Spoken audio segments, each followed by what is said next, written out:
Xenoblade 2's Switch 2 edition has been out for a week now, and I think it's high time we talked about everything it entails, as well as analyzing the possibilities present in the new content. This video will come in two parts, the first simply being an overview and review of the Switch 2 edition as a whole, and the second will be an analysis of the story and lore implications of all the new stuff that's been added. That part will contain spoilers, but the first part will not, beyond the identities of your full party, and probably some cutscenes from Momo's Blade Quest. If you just want a detailed look onto whether or not I think the Switch 2 edition is worth it, feel free to bow out before I get to talking about the spoilers, and if you've already got it and just want to hear my thoughts on the new stuff, feel free to skip until then. Right before the release of the Xenoblade 2 edition, it was confirmed that the developer Logical Beat, who had previously worked on the remasters of the Baten Kaitos games, assisted Monolith Soft again, adding the 4K 60 support to Xenoblade 1 Definitive Edition, and now to Xenoblade 2. This means Monolith Soft themselves developed all of the brand new content in both 1 and 2's editions, but the actual porting and upgrading for the Switch 2 was done by an outside developer, which honestly could go a long way to explain the issues that the Switch 2 editions seem to have been having so far. Granted, we don't know for sure if Logical Beat worked on the Xenoblade X Switch 2 edition, but it does seem to be using many of the same techniques the later ones did, so I would not be surprised. That being said, the Xenoblade X Switch 2 edition has major upscaling problems, and the Xenoblade 1 Switch 2 edition has major frame rate problems. What about Xenoblade 2? A game that was kind of always a bit too much for the original Switch to handle, and is actually seeing the greatest bump in resolution, going from initially a sub 720p display on the Switch 1 even in docked mode, to what Nintendo once again claims to be 4K 60 FPS, which is not native, it is 1440 or lower upscaled to a 4K output. Well, I'm very pleased to say that from a raw performance standpoint, this is by far the best of the three Xenoblade Switch 2 editions that has been released so far. It's clear that the same not quite DLSS, not quite modern day upscaling that has been used since X is still in play here, and if you zoom in or move the camera around very detailed areas, you will see shimmering or oily looking surfaces, but it is not to the point where it's noticeable at all from a reasonable playing distance, either in docked or in handheld. And although the same weird double VSync technique, where if the frame rate drops below 60 at all, it will go straight down to 30 that was in Xenoblade 1 DE is present, and while obviously X's frame rate, which is an almost perfectly stable 60 that only ever drops to the low 50s when it does, would have been preferred, but in this game the drops are occasional and intermittent as opposed to every single time you tried moving fast or panning the camera in a busy overworld area like they were in 1. Load times also seem to be substantially improved across the board, and that is with me playing a Switch 1 cart with a digital Switch 2 upgrade and not a fully digital copy of the game. And menus now load so fast it keeps screwing with my muscle memory and making me press the wrong buttons all the time. Additionally, a couple improvements to the controversial field skill system have been made. The first is with collection points. In the original game, upon activating a collection point, you would have to sit through every single one of your blades activate their field skills for that point before items would pop out, though eventually it was patched in that you could skip and slow down the animations and only have to actually see the first one. In the Switch 2 edition, this is almost instant. The first animation does still play, but you regain control of your character almost immediately, and the animation itself is shortened, so you're only stopped for a fraction of a second before you can begin picking up all the items and moving on. The second is one that people have been asking for a very long time. Field skill checks, one that you need to pass in order to activate something in the environment, no longer take from the blades you have equipped to your party members, and will simply scan through every single blade you have unlocked, and if all of them combined can pass the check, then you will do so. I agree completely with this change in theory, but not necessarily in execution. And that's because it now makes many field skills way too trivial. Going back into the menu and moving around your blades every single time you ran into a field skill check that needed skills not in your active combat party was annoying and completely breaks the momentum of the game, but making it so you had a limited number of blades to pass the check did actually encourage you to engage with the blade system and level up the skills on more of your party members, when being required to learn how to use a blade a little bit more in order to level them up can teach you a bit more about the combat system, get you endeared to their specific gameplay quirks or characters, and maybe allow you to come up with new strategies that would allow you to succeed more in combat if you kept that one in your party. Limitations breed experimentation, and experimentation breeds creativity, but with the system as it is now, well, yes, the tedious menuing is gone, but you also can just brute force basically every check in the game besides ones that require field skills unique to a certain amount of blades, where you can't do any of them without leveling someone up at least a bit.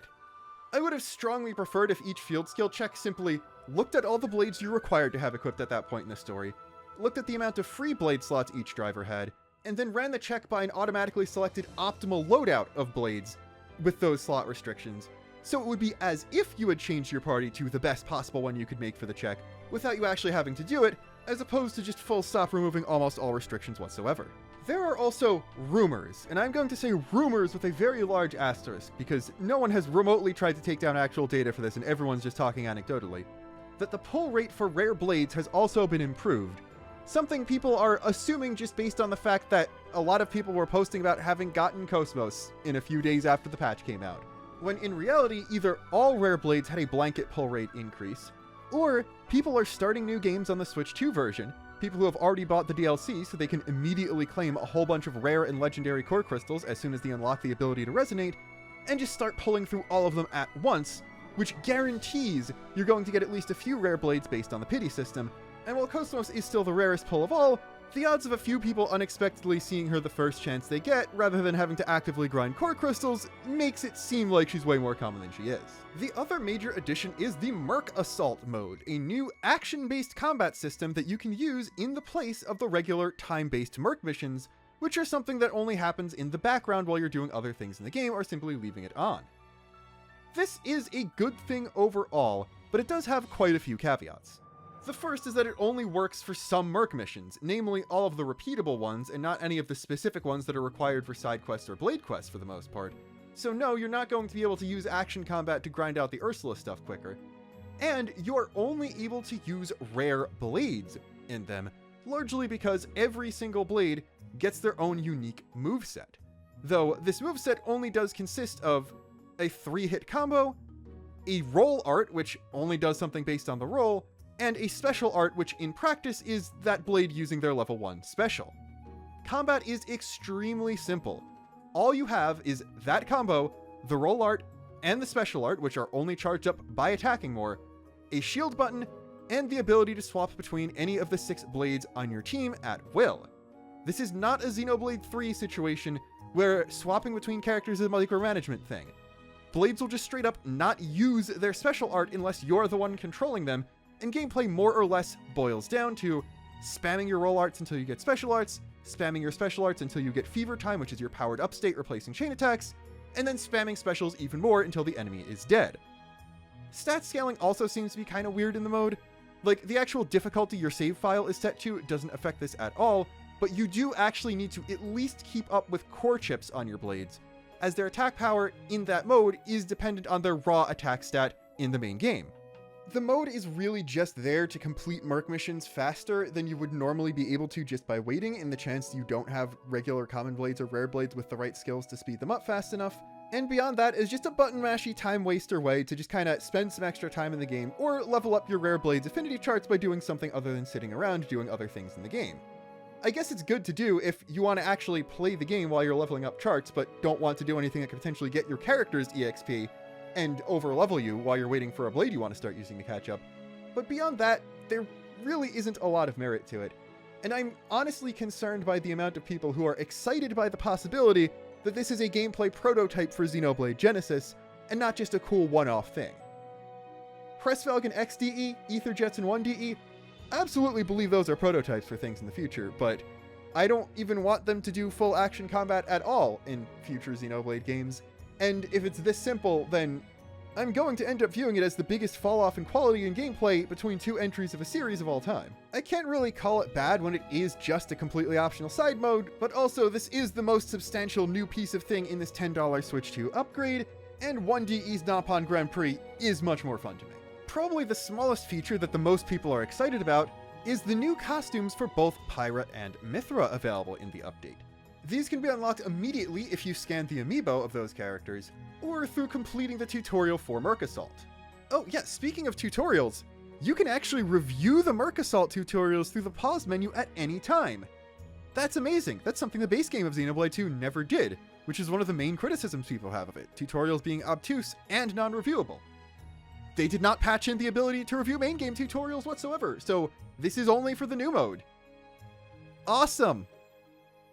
At least they clearly seem to be aware it's an issue, so we're not going to run into that problem with Genesis, but okay, sure. Anyway, these designs were handled by Xenoblade 2 and 3 main character designer Masasuke Saito, and at first glance at least appear completely original with no ties to other Xenoblade games. These also work differently than every other outfit in the game, as activating them is a switch in the main menu. Activating it will change the base outfits of Pyra and Mithra across the entire game, including even their menu portraits. However, this replaces their default appearances, meaning if they have an outfit-changing aux core equipped, that aux core outfit will be displayed instead, completely overriding the outfit change. This also means you cannot pick and choose one of Pyra and Mithra to be in their new outfit and one to be in their old, with the closest you can really get being putting massive melee Mithra on her to make her a modified version of her base outfit, while Pyra is in the new one. Unlike many of the outfits in 2's expansion pass, I do not believe these to be a reference to something from Xenogears, Xenosaga, or another Xenoblade game, though their color schemes do bear some resemblance to the beta designs of both Pyra and Mithra. My big conspiracy theory is that these are actually foreshadowing costumes, and are going to reference something from Xenoblade Genesis instead. And that is mainly because both Pyra and Mithra have gradient colored hair in these outfits. And if you pay attention to the Genesis reveal trailer, you'll see that not just the protagonist Eleanor, but also seemingly every character with elf ears in that game has gradient hair. If you look really closely, you will also see that Eleanor's hair is very similar to Pyra's in her new outfit, while the silver-haired, seemingly Ojo-sama-like girl has similar hair to Mithra's new outfit, both in length and coloration. The clothes themselves don't match, but it is very important to note that we have only ever seen most of the cast of this game in school uniforms from Ryuko's Academy, and it is extraordinarily likely that, very similar to the beginning of Xenoblade 3, the cast is going to get new, more unique outfits not too long into the game.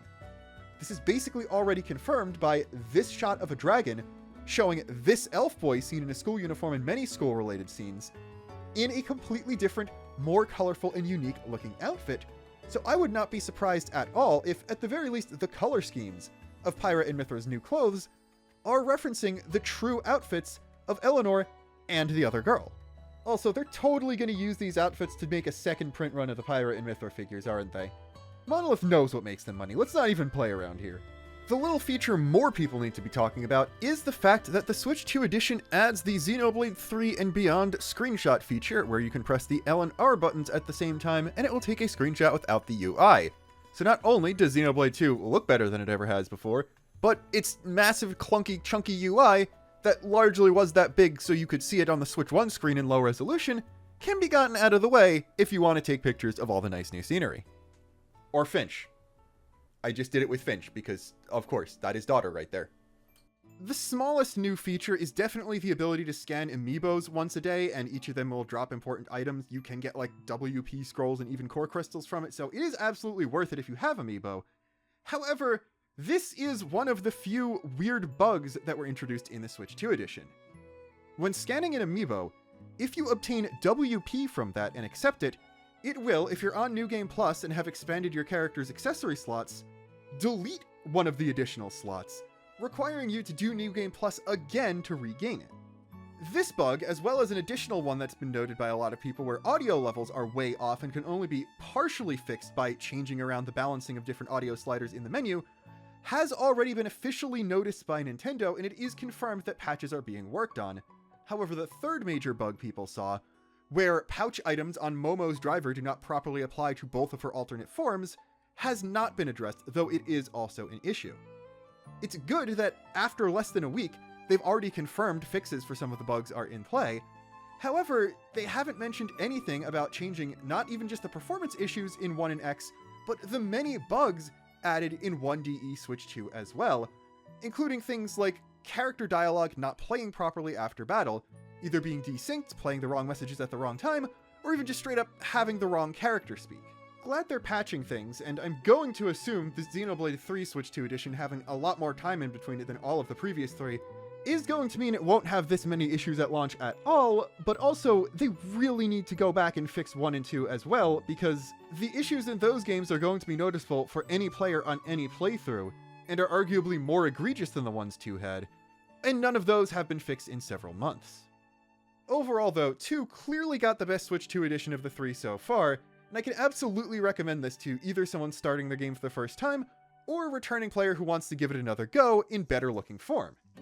I honestly think it's worth reminding people that if you played Xenoblade 2 at launch and bounced off it or didn't like it for whatever reason, you should probably consider giving it another try now, after all the updates that came out, because Xenoblade 2, after even 6 months of post-release patches, is also a substantially different game than Xenoblade 2 at launch, and a lot of quality of life things and other fixes were patched in over that time. So combining that with all the improvements the Switch 2 edition brings makes me think it really is worth trying again if you're willing to give it another chance. This is also the first Switch 2 edition for a Xenoblade game that got DLC outside of the Switch 2 edition, and yes, all of the upgrades do apply to that as well, meaning that if you have the digital expansion pass, you will also get all of the performance upgrades in Torna the Golden Country too, not pictured on screen, I forgot to record footage of that. On top of that, if instead of buying the expansion pass, you purchased Torna the Golden Country as a separate piece of software, either digitally or as a physical Switch game card, the same upgrade is available to you completely free of charge. You'll only ever have to pay to upgrade actual Xenoblade 2 itself. I mean, really, all I need to say is just look at your screen, how it's been for the past entirety of the video. Playing Xenoblade 2 on the Switch 2 has a weird uncanny effect that makes it seem slightly off, just because I'm so not used to the game looking this well. It's the same thing that happened when I played Pokemon Scarlet and Violet after their free upgrades, but to a much higher degree because, you know, Xenoblade 2 was a very gorgeous looking game to begin with. It was just never going to achieve its full potential on Switch 1 hardware, largely because Monolith Soft started development on the game before the specs of the Switch 1 were locked in, so they ended up developing it for a more powerful system than they ended up getting, which is why a lot of 2's visuals are much more ambitious looking than Xenoblade 3's, because not only did they optimize that game for Switch 1, they also developed it within its limitations, allowing it to run so much better. Extremely excited to see 3's upgrade down the line as well, by the way. I have to imagine, simply because it's the most recent ground-up game in the series, they'll be able to get it running at a completely solid 60, and they might even have the upscaling fully mastered by then, so there is a very good chance that 2 is going to be replaced as the best-looking Xenoblade game not too long from now. And yeah, as you can see based on the settings on the video, I did finally get a 4K capture card, recorded all of this footage in 4K 60 at max quality, and then realized, oh god, that is 750 megabytes per minute of footage. I was gonna go back and record every numbered Xenoblade cutscene just because they all have event feeders with the upgrades. No idea how I'd store all that footage, so we may be rocking with middling quality 1440x60 or just the best 1080-60 I can get, unless I could just find $1,000 lying around somewhere to buy a 24 terabyte external hard drive, cause guess what else has gotten more expensive because of AI now? It's some kind of Ouroboros of pain and suffering when it comes to anyone who needs technology to do anything, except I'm not even the one biting my tail this time. But do you know what time it is for? Momo and her quest and everything about that. I originally assumed Momo was a completely regular bitball because I'd seen her equipped to every single driver in the game, just depending on who I was watching in my own playthrough, until I realized no, her weapon type is Bunny, but unlike every other clone weapon in the game, she just uses regular bitball arts. So you just have the same set of 4 bitball arts again, but you need to spend WP to upgrade them again for some reason.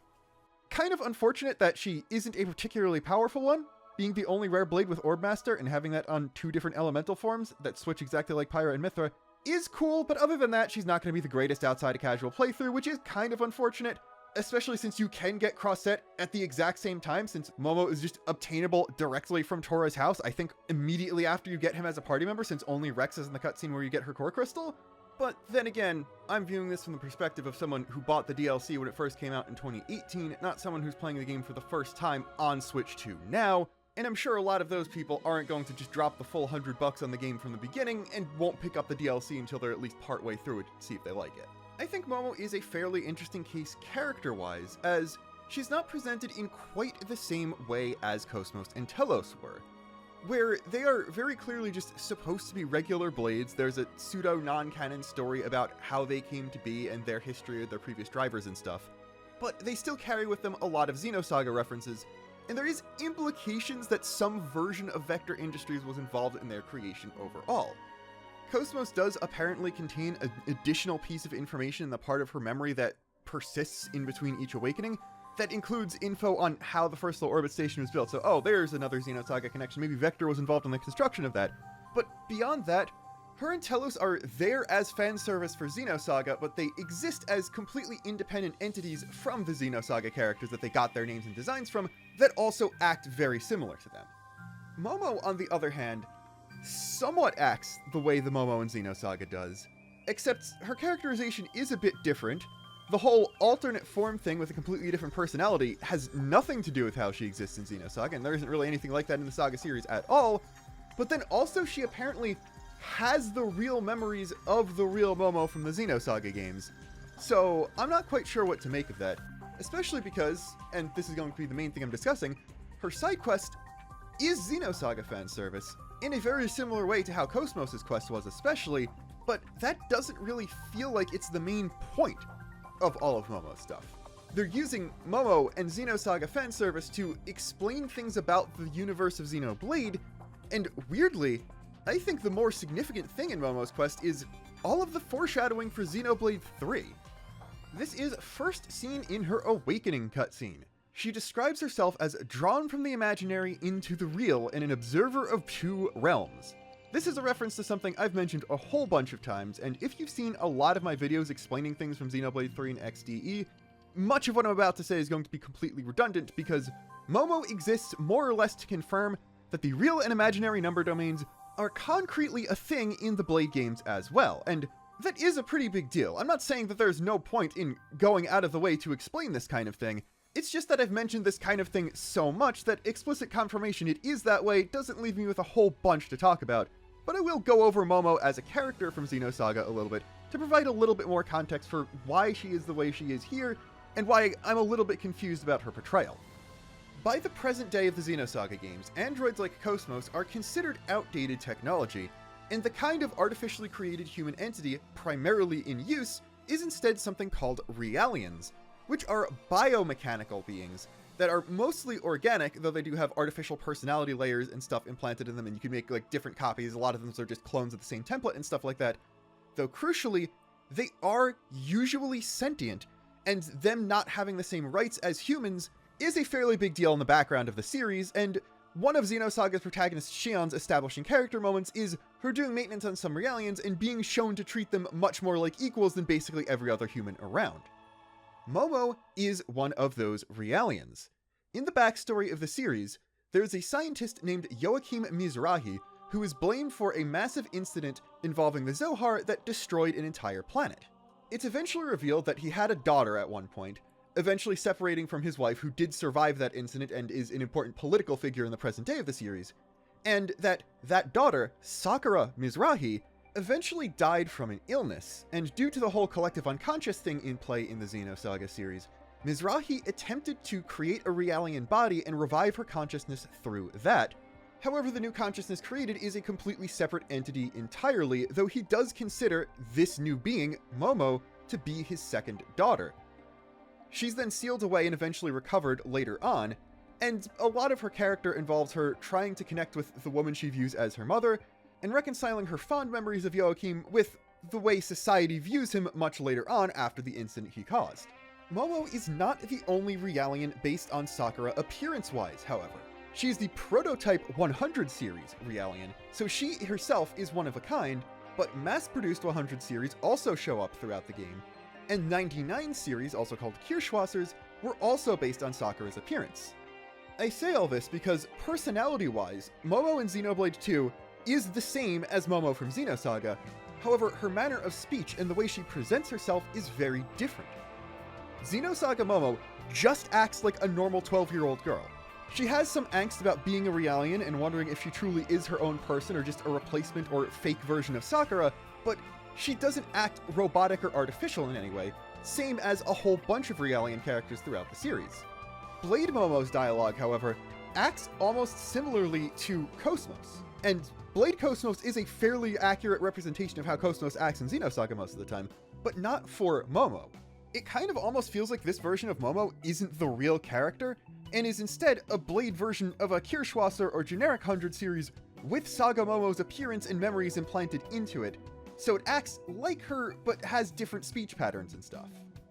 The thing that kind of almost makes me think this is somewhat what they were going for, yes, I know that's a lot of qualifiers, is again the Awakening cutscene.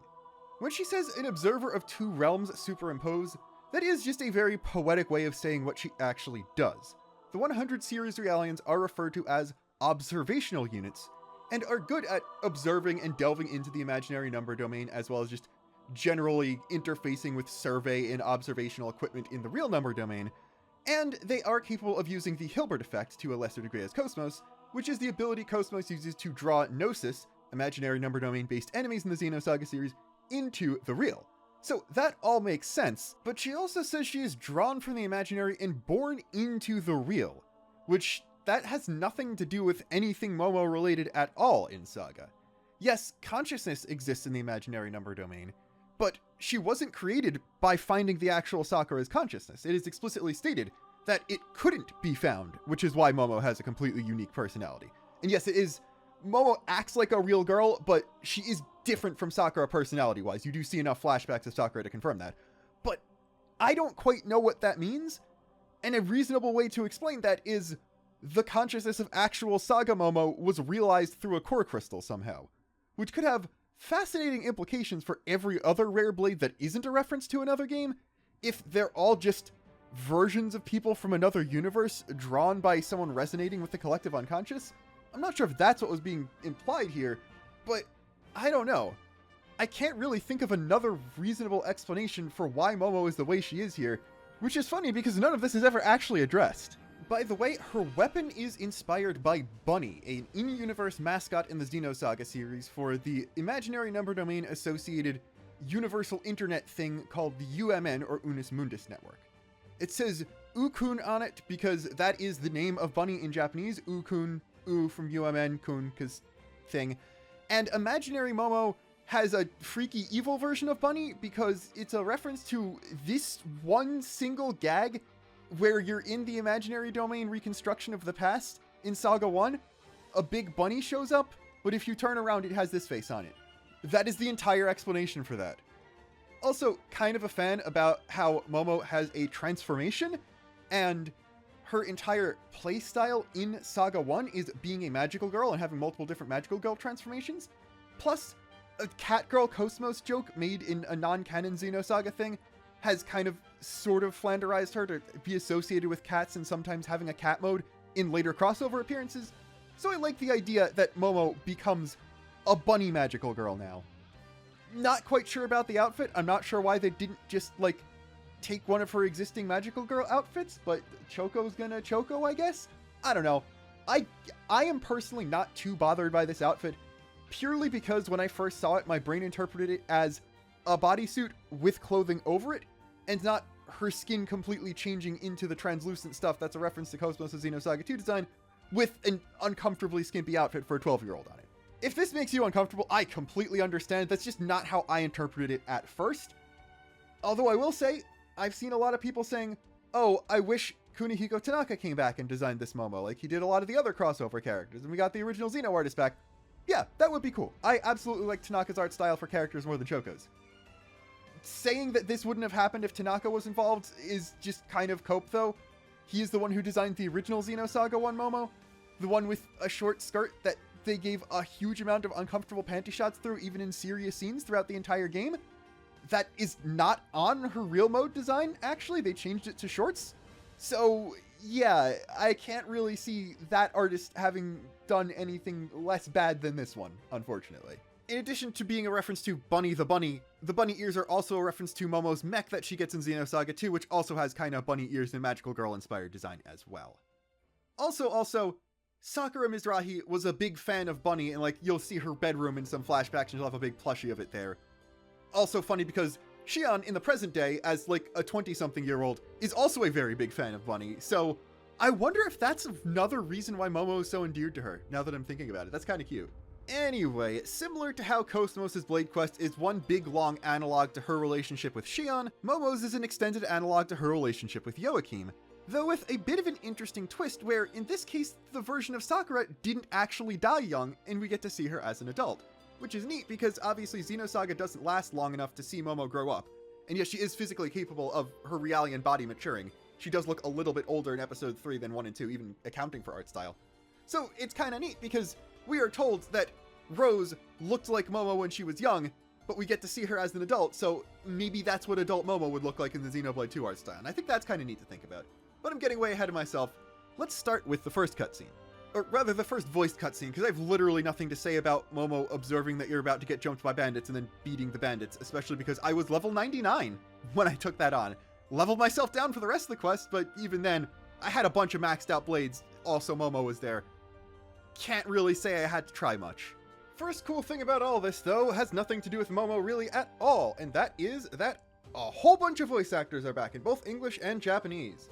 This includes the entire cast in JP and almost everyone in English, which very, very refreshing. I'm so glad we actually get to hear Al Weaver as Rex and Sky Bennett as Pyra.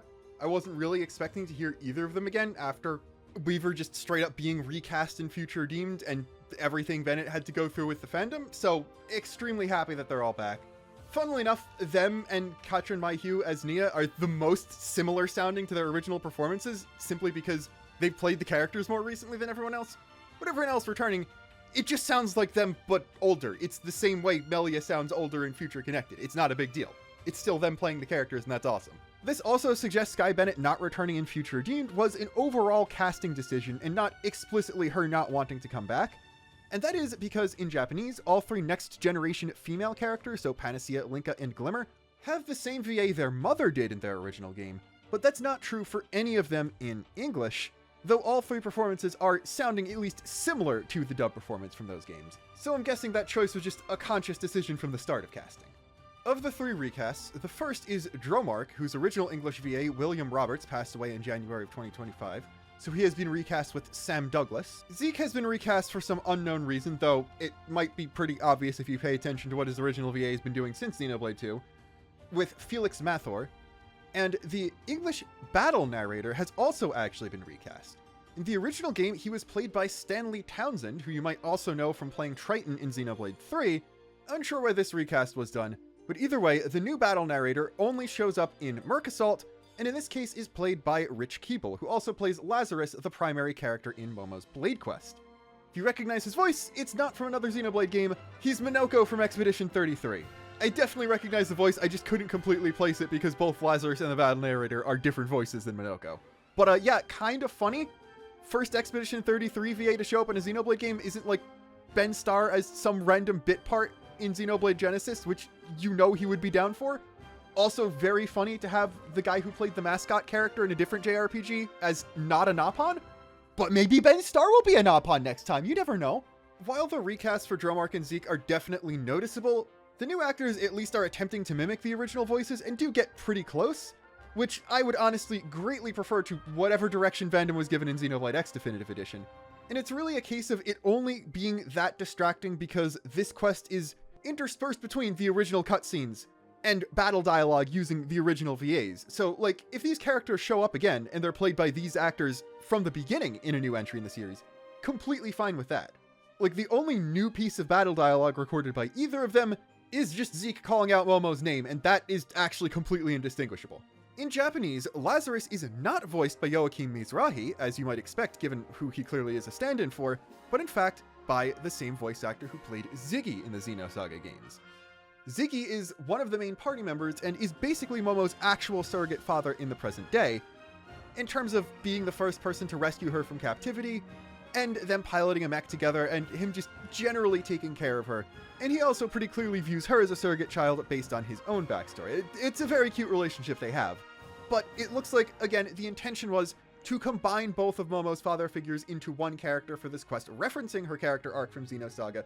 Because Keiichi Noda, who voiced Joachim, is still active, like, he is the main antagonist of the currently airing One Piece arc, and Xenoblade has gotten even bigger VAs back for even smaller roles than this, so this must have been another conscious decision, especially because Tetsuya Takahashi does the Japanese voice direction for the series. Anyway, Pyra can finally backstab Rex now. She actually has a knife. That's cool. Anyway, we've learned a lot about Lazarus's backstory, his history as a woodworker, the fact he got the knife stolen, and his daughter, Rose, who is a stand-in for Sakura Mizrahi in multiple different ways. Obviously being separated from her father, though in this case it was him who died and not her, but also because of her name. Many Xenosaga characters were named after flowers. Shion is the name for a type of aster. Sakura, Cherry Blossom, Momo, Peach Blossom, and even Cosmos is technically named after a flower because the cosmos is a type of flower. This naming scheme is actually continued in Poppy, because Poppy, as you might be able to guess, is partially a reference to Momo, and her beret that she has in alpha form is a reference to Momo wearing similar hats in Xenosaga 2 and 3. In fact, every artificial blade is actually another flower name reference. Poppy from Poppies, and then her Japanese name is Hana, which just does mean flower. Lila from Lilac, and then her Japanese name is Kiku, which means chrysanthemum. And then Rosa, in Japanese, is actually just named Sakura again, funnily enough. So yeah, I guess they ran out of female Japanese names that are flowers because they just used Rose in Japanese and English in this quest. Lazarus also has the same name in both languages, so his is pretty clearly meaningful because biblical name. But in this case, the reference is fairly straightforward and not a big deep thematic thing. Lazarus is known for having been brought back from the dead by Jesus, and then Momo is capable of bringing the Xenoblade Lazarus' consciousness back into the real number domain for brief periods long after his death. While we're talking about names, this quest heavily revolves around Tantal and Linka honey. Like, this is the most important Linka honey, Linka hives, Linka skeeters, Linka anything is in anything Xenoblade 2. So, like, is this the origin of why Zeke and Pandoria named their daughter Linka? Again, this is not a localization thing. Everything named Linka is also named that in the Japanese version of the game. So, was this the rationale? I always just kind of assumed that she was named Linka because Pandoria in Japanese is Saika, but, like, people were already joking that they named their daughter after a bug, but considering Linka honey is now confirmed to be a very important ingredient in the signature dish of an inn in Theoswar, it almost makes sense now. We're also introduced to the concept of a life stone here. A pretty stone that is said to imbue life in things. Now, it is unsure if that is in-universe just a legend, or if it does actually sort of do something like that and have something to do with Lazarus being able to come back after death. But either way, I can't tell you if this is supposed to be a reference to something. This could easily just be some MacGuffin invented for the Blade Quest, as many other Blade Quests have something similar in them, but the idea of such a thing existing, and it's implied that many are said to exist throughout All Rest, feels like it's something intended to be a reference and not just a one-off thing like that, but it isn't a reference to anything Momo related in Saga, and not to anything from Gears or another Blade game as well, as far as I can tell. Like, the closest thing to special stone that contains life is just core crystals from Xenoblade 2, and this is already Xenoblade 2. If anything related to Momo is actually foreshadowing something from Xenoblade Genesis, it is going to be this. Life stones, the concept of anima being part of all things in the world of Anshar, and the idea of anima cryststones which contain magical power, and I've of course already theorized that they might sort of work like core crystals and contain the souls or consciousness of people or something like that. And the main character's one will contain Malos or someone important from another game, so this could line up with that, but it might just be a funny rock for everyone to chase around, reusing the geometry of a rupee model from Tears of the Kingdom, and also for Nia to do a cute thing when they recover it later. In a non-voiced cutscene upon going towards the bandit's lair, Momo finally describes her imaginary mode, where she describes the imaginary domain as the other side, separate from the material realm, and that the other side is a world of possibility, freed from the shackles of time and space.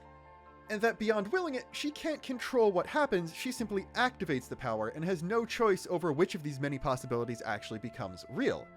So, yeah, she's not only describing the rift from Xenoblade X, but also pretty clearly the imaginary number domain from Xenosaga, and I can't really get more explicit than it. She's just saying that this piece of Xenosaga lore works in Xenoblade exactly as it does there. Again, this is the main thing the quest is here to tell you about, but as the guy who's literally gotten paid to tell you about this exact thing for years now, I can't really say anything else about it. Games put me out of a job. I can't make any more videos until the next Genesis trailer, really.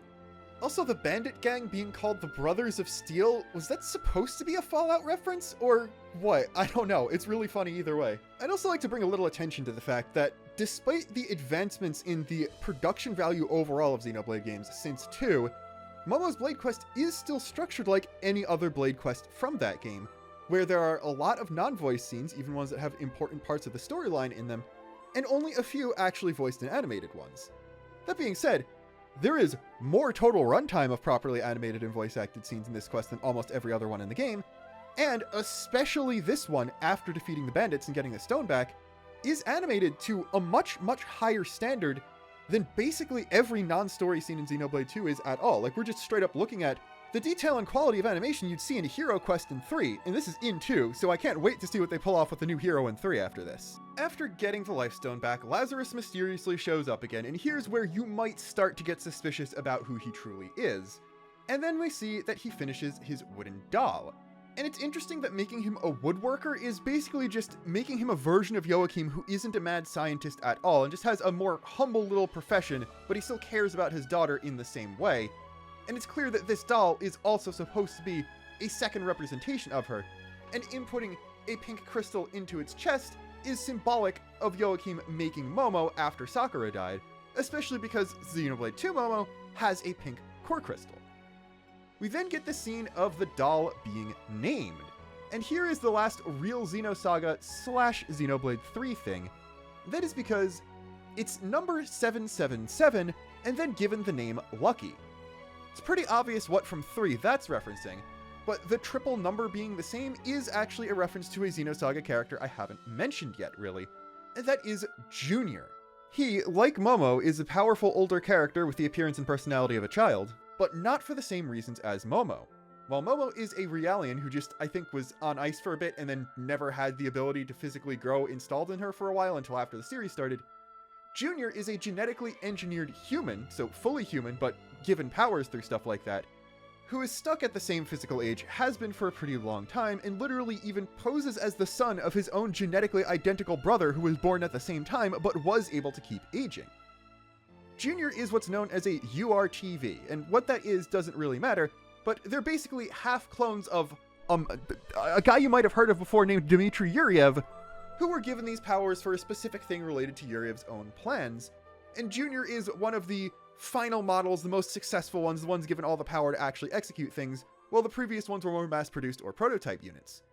Junior, crucially, is the 666th URTV, and all of them have their number tattooed on their palm, so there's a very funny scene of Junior looking at his palm, says 666, and he just says damn it and punches something. So that's what the 777 is actually referencing. After all I said, we really can just skip to the ending scene, where Rose finally reunites with her father and he finally passes on, because this is the big Xenoblade 3 thing that makes me think that even if this quest itself isn't necessarily canon to the story of the game, especially because it takes you to Tantal, and once the party reaches Tantal, they're kind of in a rush for the entire rest of the plot. But the idea of the characters even having hypothetically gone through this adventure and having met Momo and seen her powers at some point bridges the gap to Xenoblade 3 in a surprisingly strong way. Just think about it. Momo was able to call Lazarus' soul back from the imaginary domain into the real for a temporary period of time. Him both appearing and vanishing into golden motes just as someone sent away with the off-seeing.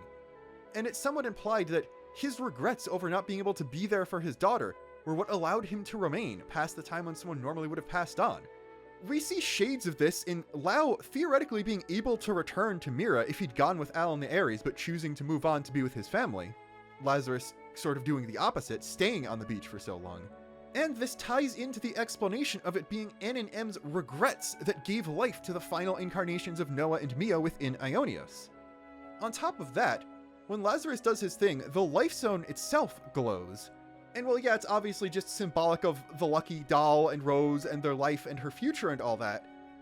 That does kind of look like a Mobius core crystal if you think about it. It is hexagonal and a pretty similar pink, because the Lifestone, it isn't just a regular blade core crystal. Like, it's a different color than anything. It's not a flesh eater color. It's not even Momo's pink color. It is a different pink, and it glows in a similar way. So, like, could Lifestones have been incorporated into the building of Origin as well? And Mobius formed their Mobius bodies around them, at least the ones that used to be dead people. Like, is part of becoming Mobius using a Lifestone to resurrect someone's dead body? Or can you store someone's consciousness in one instead of the core crystals that make up the main storage database of Origin?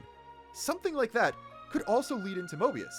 And there's also the fact that this last cutscene doesn't just involve Lazarus accepting his death, he is aware of that and okay with that, or his regrets for not being able to be around Rose, but also him accepting the fact that things have changed and coming to terms with the fact that Rose is an adult now. As in, you have to teach this guy, who remained possibly because of a Mobius core crystal looking thing, to accept the future and that things are going to change now. Did he become Mobius? Was Lazarus the original Mobius L? Is that what we're doing here? Well, yeah, just on a base story level, this quest got me emotional. It is kind of crazy that the most poignant and resonant thing for me was all the Xenoblade 3 symbolism and foreshadowing, and, well, obviously, they had the benefit of hindsight and were able to effectively retcon this stuff into Xenoblade 2. How did the Xenosaga character cameos quest do a better job for setting up 3 than Future Connected did? And yeah, that's basically it. Anticlimactic as usual for the ending of one of my videos, but we're gonna do one quick lightning round at the end. And that is just talking about gameplay-related Momo things that are also references to Xenosaga. First off, her level 1 and 3 specials, Star Strike and Angel Arrow, are references to tech attacks she has in Xenosaga Episode 1. Freeze Shock is one of her specials in Episode 3, and I'm going to assume Crown End is an alternate translation of the Japanese name of her highest level special, Gold Crown, also from Saga 3. The actual effects of all these abilities have been changed to better fit her role as a healer and the Xenoblade 2 battle system in general, but overall, those are specifically references to things. Her favorite pouch item categories are desserts and art, which just vaguely fit with Momo's personality, so that's not a big deal. But her favorite items in specific are a little bit more interesting. Real Mode Momo's second favorite item is Sparkling Snow Globe, which again just mostly fits her personality. I'm not quite sure if it's a reference to anything from Xenosaga. I could have sworn like Junior has a snow globe at some point in the series, but I'm not about to sift through every single cutscene to figure that out. Imaginary Momo, however's second favorite slot is filled with Mumuni the Little Pawn instead. I don't think this is really a reference to anything, but more of a meta-philosophical thing regarding the concept of the imaginary number domain in general. Mumuni the Little Pawn is a book. It is an assumedly fictional story.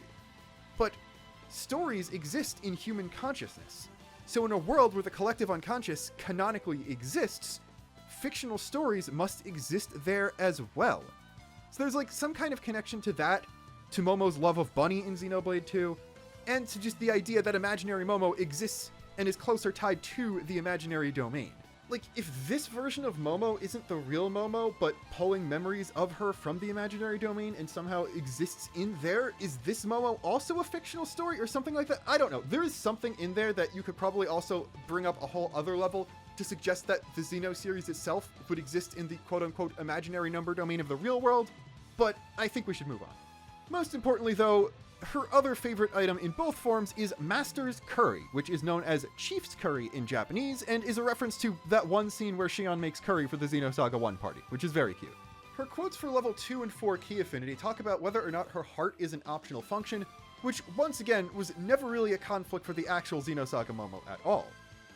Her level 5 key affinity, which is only unlocked after finishing her quest, says, "I hope that I can see Daddy too someday." Once again, showing that this Momo has the memories of Xenosaga Momo and wants to see actual Joachim again. Similar to this, maxing out Star Strike on Real Momo has her say, "I've gotten so strong, I hope Mommy will be proud of me," referencing Yuri Mizrahi and Momo's desire to be seen as her actual daughter by her.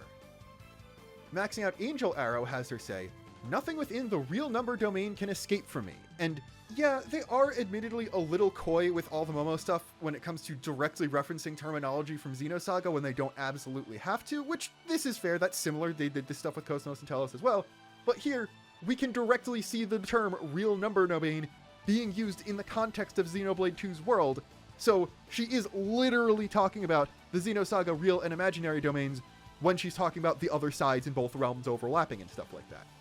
Leveling Up Rare Hunter has her muse about the history of the planet through salvage, because that's what you need to do to level up that skill, you just salvage a bunch of times. And this is kind of funny because, yeah, Earth being lost, very big deal in the Xenosaga series, but the Xenoblade 2 cast, even if you assume that this happened after the end of the game, even once they learned the history of the planet, doesn't know the significance of their planet having been Earth in the past. And Momo most likely wouldn't be able to actually recognize it as being Earth.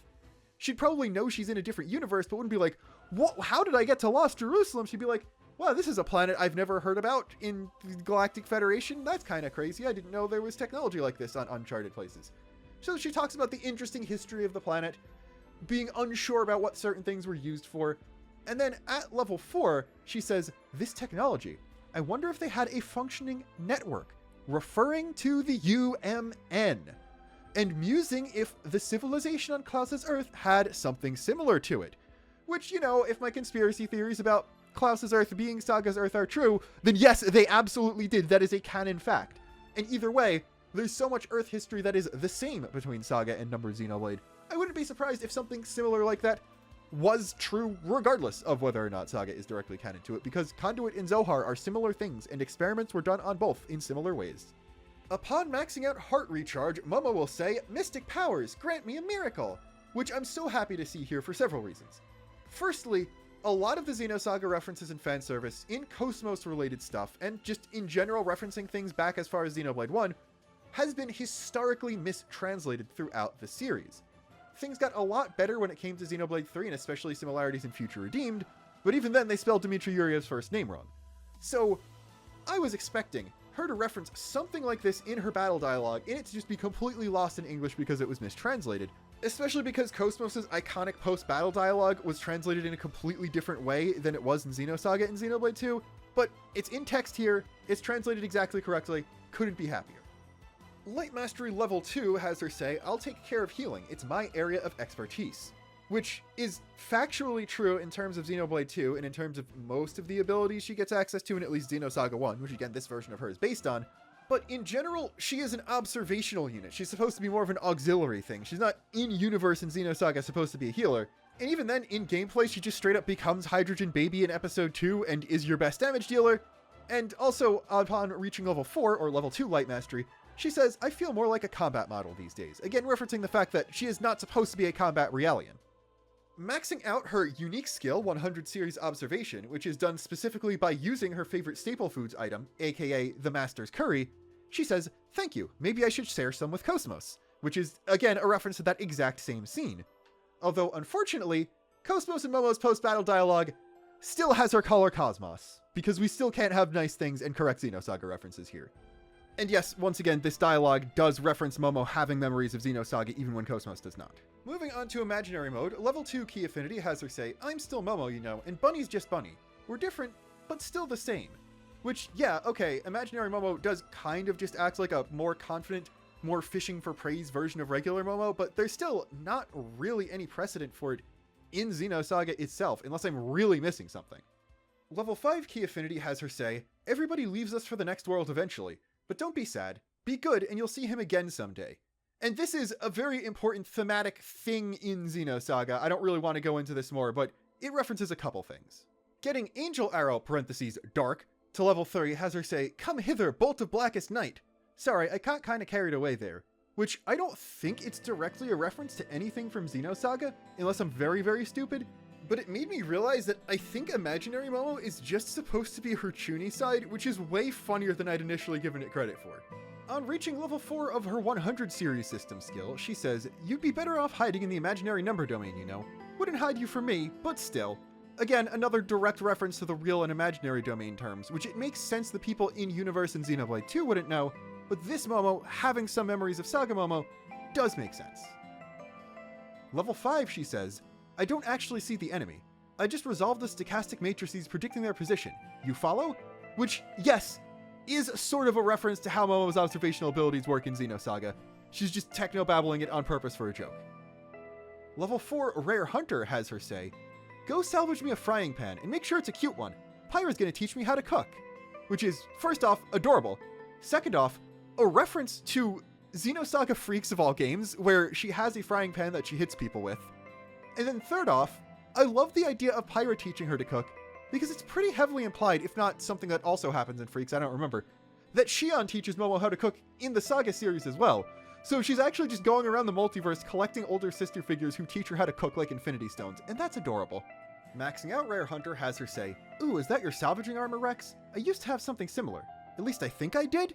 Which, that is a Xenosaga memory, but what is she talking about? Does Momo have her own spacesuit at some point in Saga that I don't remember? Like, she's just in her normal outfit even when piloting a mech, so I think I am dumb, and I'm just forgetting when she was in a spacesuit one time. Her third skill in Imaginary Mode is called DSSS, which unfortunately does not imply we're going to get an SSSS Xenosaga anime someday, although that would be pretty funny. but it does stand for Double Slit Sensory System, which basically is a thing using quantum physics principles that allows her to sense things in the imaginary domain. Besides the Hilbert effect, that's another way her observational powers work, basically. It's a thing installed in 100 series Realians. The lines from it aren't that big a deal. She just talks about improving herself and Bunny going to get you and being unable to hide from her, and then she ends with Abyssal Darkness, punish our foes, because, you know, she is Chuny now. Maxing out Dark Mastery, which for whatever reason has you talk to a bunch of people for levels 1 and 2, and then makes you go for Big Walk for level 3, has her say, I feel more like a hiking model these days. Pfft, what is wrong with her, actually? The child is not alright. I also think it's really funny that leveling up her girls talk is just having her read books. Like, it's all just using things from literature category. And the max level one comes from using her favorite item from the literature category, which is the children's book about Anapon. So, maybe Mithra should help her with that while Pyra helps with the cooking thing? Because if she just learns everything from books, that's not going to turn out well either. And then lastly, Super Strength, leveling up just to level 1, has her say Peach Blossoms move out. And that's the last thing I really needed to mention. Momo's Merc group name is Peach Blossoms, which is just because that is basically what her name is. And yes, now that we're over 55 minutes in, I would like to stop talking about Momo. I love Momo, but I'm done talking now. Throat sore, Final Fantasy XIV to play, Splatoon Raiders to play. I need people to play Raiders with, actually. That I should find those. Goodbye, see you next time.